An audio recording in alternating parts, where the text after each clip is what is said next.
বাংলাদেশ চরম একটি ক্রান্তিকাল অতিক্রম করছে। সশস্ত্র বাহিনী এবং সিভিল গভর্নমেন্ট দুইটি বিভাগের ভিতরে দ্বন্দ্ব প্রকাশ্য রূপ ধারণ করেছে। এটি রাষ্ট্র এবং জনগণের জন্য অত্যন্ত আশঙ্কাজনক এবং ভীতিকর।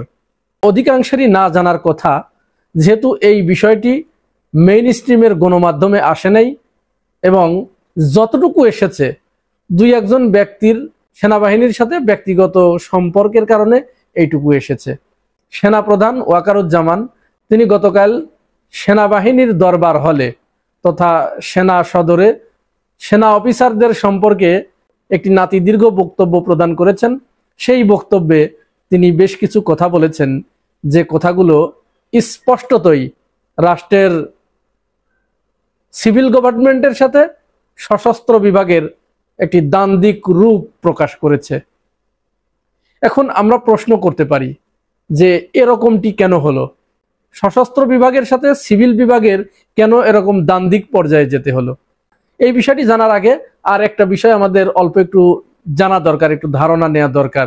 আমি আপনাদেরকে একটু ধারণা দেই। সেটি হচ্ছে, যদি কোনো দেশের সিভিল গভর্নমেন্টের চেয়ে সে দেশের সশস্ত্র বাহিনী শক্তিশালী হয়, তাহলে সে দেশের রাজনৈতিক স্থিতিশীলতা কখনোই আসে না। সে দেশে রাজনৈতিক সমস্ত সিদ্ধান্তের উপরে সশস্ত্র বাহিনী টেক্কা দেবার চেষ্টা করে এবং সেখানে একটা মাতব্বরি তথা খবরদারি করার একটা ভাব ধরে। যেমন আমরা পাকিস্তানের উদাহরণ দিতে পারি। পাকিস্তানে কিন্তু সিভিল গভর্নমেন্টের চেয়ে মিলিটারি বেশি শক্তিশালী, যার কারণে সেখানে দেখেন মাঝে মাঝেই কিছুদিন পর পরই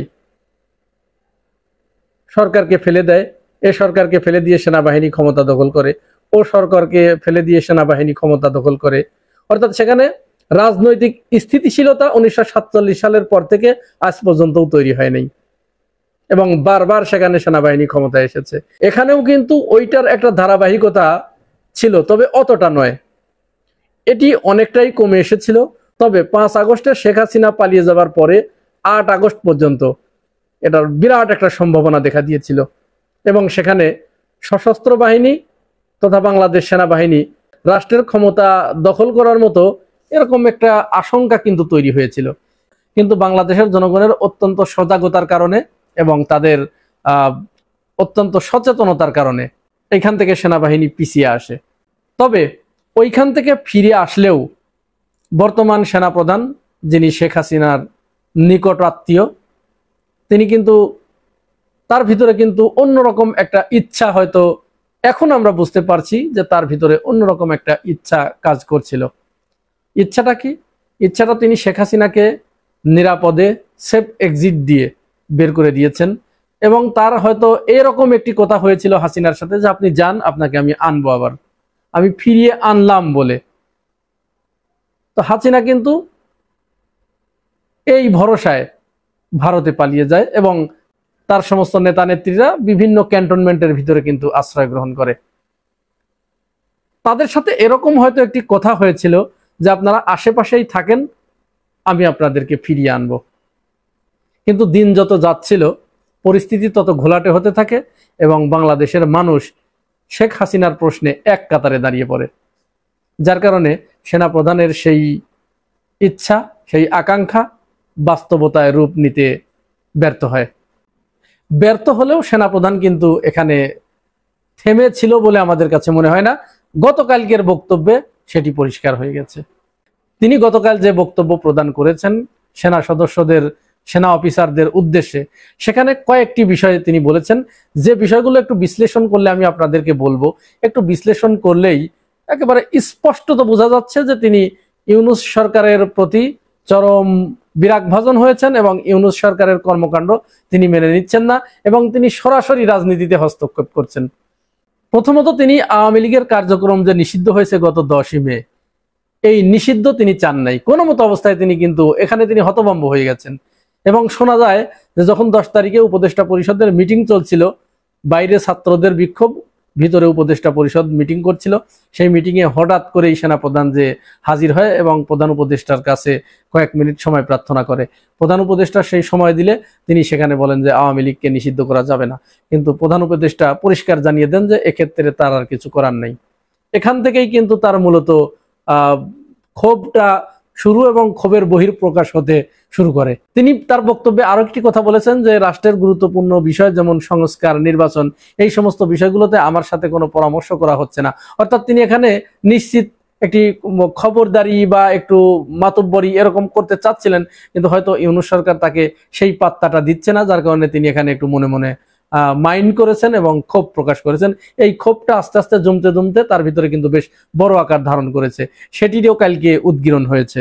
তার অন্যতম একটা উদ্দেশ্য ছিল ইন্ডিয়াকে খুশি রেখে শেখ হাসিনাকে আবার বাংলাদেশে ফিরিয়ে আনা। তো যাই হোক, এই যে ঘটনাগুলো ঘটার অন্যতম কারণ হচ্ছে যখন এই সব কিছু ওয়াকারুজ্জামানের মন মতো হয় নাই, মনোপুত হয় নাই, তার সাথে আলাপ আলোচনা না করেই আওয়ামী লীগকে নিষিদ্ধ করা হয়েছে, সংস্কার সম্পর্কে তার সাথে আলাপ আলোচনা করা হয় নাই, বা তাকে হয়তো সেইভাবে পাত্তা দেওয়া হয় নাই, যার কারণে তার ভিতরে ক্ষোভ জমতে জমতে এমন একটা পর্যায়ে চলে গেছে যে ওই ক্ষোভের বহিঃপ্রকাশ গতকালকে তিনি করেছেন। এখন এমন অবস্থা হয়েছে যে তিনি ইউনূস সরকারকে আর 1 মিনিটও ক্ষমতায় দেখতে চান না, এবং তিনি সরাসরি রাজনীতিতে হস্তক্ষেপ করার মতো ইউনূস সরকারকে বলছেন যে এই সরকারের কোনো অধিকার নাই অন্য কোনো কাজ করার, যেমন করিডোর, রোহিঙ্গা ইস্যু, এই সমস্ত বিষয়ে এই সরকারের আর কোনো অধিকার নাই কাজ করার। এবং তিনি চাচ্ছেন যে অতি দ্রুত এই সরকার বিদায় নিক, একটা রাজনৈতিক সরকার এসে এই দায়িত্ব পালন করবে, এটি রাজনৈতিক সরকারের কাজ। এবং তিনি স্পষ্ট করে বলেছেন যে আমি দেখতে চাই আগামী 2026 সালের 1 জানুয়ারি নতুন সরকার দেশ চালাচ্ছে। বুঝতেই পারছেন কেমন হুমকি এবং কোন পর্যায়ে চলে গেছে দ্বন্দ্ব। যাই হোক, আমরা সরকার এবং সেনাবাহিনীর এরকম প্রকাশ্য দ্বান্দ্বিক রূপ দেখে যার পর নাই হতাশ, জনগণ হতাশ হয়েছি। আমরা সেনাবাহিনীর কাছে এবং সেনাবাহিনী প্রধানের কাছে এহেন বক্তব্য এবং কর্মকাণ্ড আমরা প্রত্যাশা করি না। সেনাবাহিনীর প্রধানকে আমরা অনুরোধ জানাবো, যেহেতু শেখ হাসিনা এদেশে যা করে গেছে এই বাস্তবতাকে মেনে নিয়ে আপনি আপনার ভিতরে যদি আওয়ামী লীগ পুনর্বাসনের যে চিন্তা ভাবনা রয়েছে, যে খায়েশটা রয়েছে, আপনি এটি পরিত্যাগ করুন। আপনি জনগণের সাথে সুর মিলান, জনগণের আশা আকাঙ্ক্ষা বোঝার চেষ্টা করুন। আপনি আপাতত ওইখান থেকে সরে আসুন, দেশকে অস্থিতিশীলতার হাত থেকে বাঁচান, দেশের মানুষকে আপনি এই মুহূর্তে দেশের মানুষের পাশে দাঁড়ান, এটি আপনার জন্য সবচেয়ে ভালো হবে।